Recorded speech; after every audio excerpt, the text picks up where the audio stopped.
stratégie qui consiste à dénigrer systématiquement les dirigeants africains, à les faire passer pour des incapables, des corrompus, sans projet, elle ne peut pas durer plus longtemps. Parce que les jeunes dirigeants ont fait les mêmes écoles que ceux d'Occident. Ils ont les mêmes aptitudes que ceux du Nord. En plus, ils ont une meilleure connaissance du terrain. Le bashing systématique des médias du Nord n'a plus le même effet, puisque désormais, les Africains, grâce à la toile, ont d'autres sources d'information. Ils consomment moins les traditionnels médias du Nord qui arrosent la planète de façon discontinue. Ils sont beaucoup plus critiques sur les analyses qui leur sont proposées. Ainsi, faire passer un Assimi Goïta, un Mamadi Doumbouya, un Damiba ou un Ibrahim Traoré pour des idiots ou des illuminés ne prospère plus, puisqu'ils ont vite fait de rappeler qu'ils étaient eux aussi dans les grandes écoles de guerre et n'étaient pas des cancres. Ils rappellent également qu'ils ne peuvent pas être plus mauvais que ceux que l'on a installés à la tête des jeunes États au lendemain des indépendances pour servir les intérêts de l'ancienne métropole. En dehors de la jeunesse qui se mobilise, qui se solidarise, la plupart des dirigeants de nos pays regardent ce drame en spectateur. Plus grave encore, certains chefs d'État dont le logiciel n'évolue pas et qui préfèrent continuer de jouer les nègres de salon, continuent de jouer le jeu des Occidentaux. Même si en privé, ils saluent le courage des jeunes officiers maliens et burkinabés qui ont osé tenir tête à l'ancienne métropole. Pourtant, leur soutien serait un rempart solide et efficace face aux adversaires du Mali. Il y a un temps pour la politique et un autre pour l'engagement. N'attendons pas que les forces étrangères, vexées par l'audace de ces jeunes officiers, s'organisent et frappent comme elles en ont l'intention dans les prochaines semaines pour tresser une couronne à ces officiers qui ont bousculé les habitudes. Leur échec n'épargnera personne, même pas leurs adversaires. Et la jeunesse ne laissera pas faire. Elle a appris l'efficacité de la rue. Elle sait désormais s'en servir à bon escient. Chers Africains, vous allez constater que depuis un bon nombre de temps, il y a des coups d'État en Afrique. Alain Foka que vous voyez, allez reprendre ses émissions. Vous allez constater que c'était l'un des individus qui subitement utilise un message biaisé, un message pas assez clair. On le voit très proche des différents palais de putschistes. Et en ce moment donc, il commence une certaine position qui est que la France a abusé et de cette façon-là, c'était comme ci, comme ça, tout ce que vous connaissez.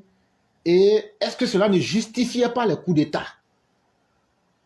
On l'a regardé dedans, c'est un intellectuel, il sait ce qu'il est en train de faire. Mais bien avant cet événement, Alain Foka, on l'a connu à RFI et sur d'autres chaînes, en tant qu'un intellectuel africain, nous étions dignes de lui et fiers de lui.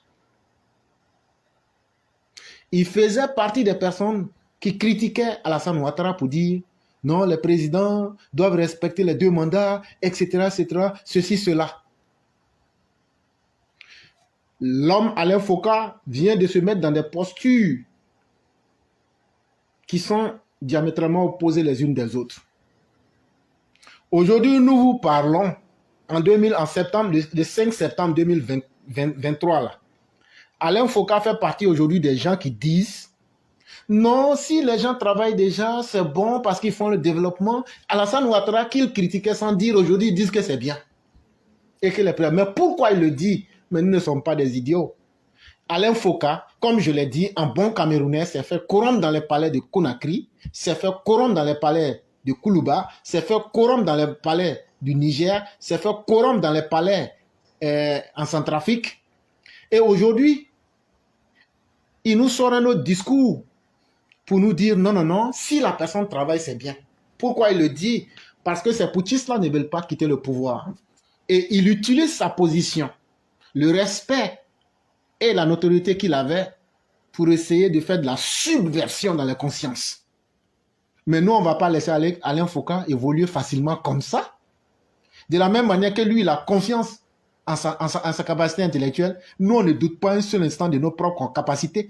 Parce que ce qu'il est en train de faire là, nous, on le voit. On va le lui dire.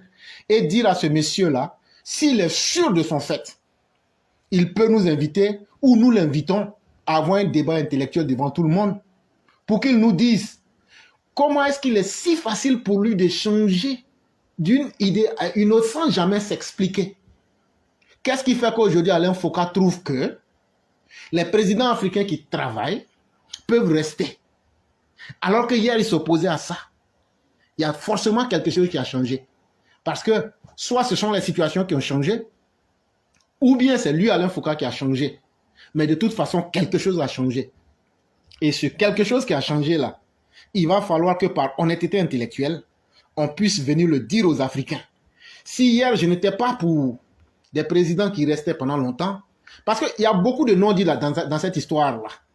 Il y a d'abord l'histoire même du Cameroun, avec Paul Biya qui est là depuis 1982. En réalité, le Camerounais, plus il est intellectuel, plus il veut se jouer de la gueule des autres. Mais ça ne marche pas avec nous autres. Et donc, on doit se méfier de telles personnes qui pensent que c'est trop facile. On peut venir dire ce qu'on a envie de dire, narguer les gens. C'est trop facile et ça ne pourrait pas prospérer.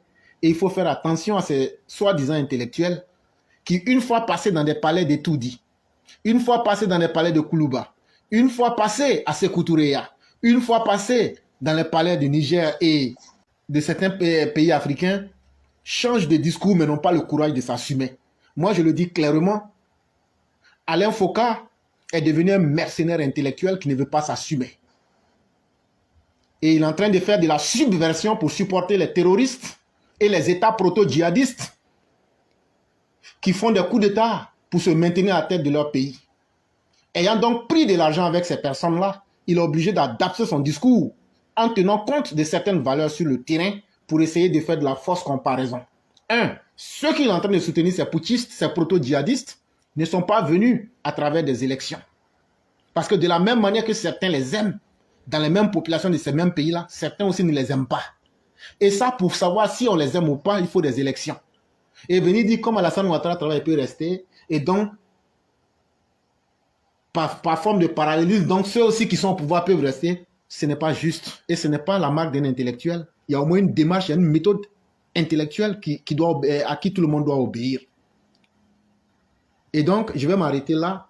On va pouvoir progresser avec d'autres personnes. Mais nous disons vraiment merci au grand maître Ado 100% d'avoir soulevé cette question-là pour qu'on puisse quand même déjà interpeller la conscience collective sur l'homme Alain Foka qui est devenu un véritable escroc. Je ne lui fais pas un procès d'intention parce qu'on peut venir sur le terrain de la critique intellectuelle et se confronter devant tout le monde. Mais sa posture est très malhonnête parce qu'il ne s'assume pas, il pose des actes et il veut sauter pour faire du coq à l'âne, pour distraire les peuples africains. Et si nous ne prenons pas le temps d'avertir maintenant nos populations, demain, quand il sera trop tard, vous direz, mais pourquoi vous l'avez su et vous ne nous avez pas informé? On vous informe dès maintenant. Alain Foka est devenu un véritable mercenaire intellectuel.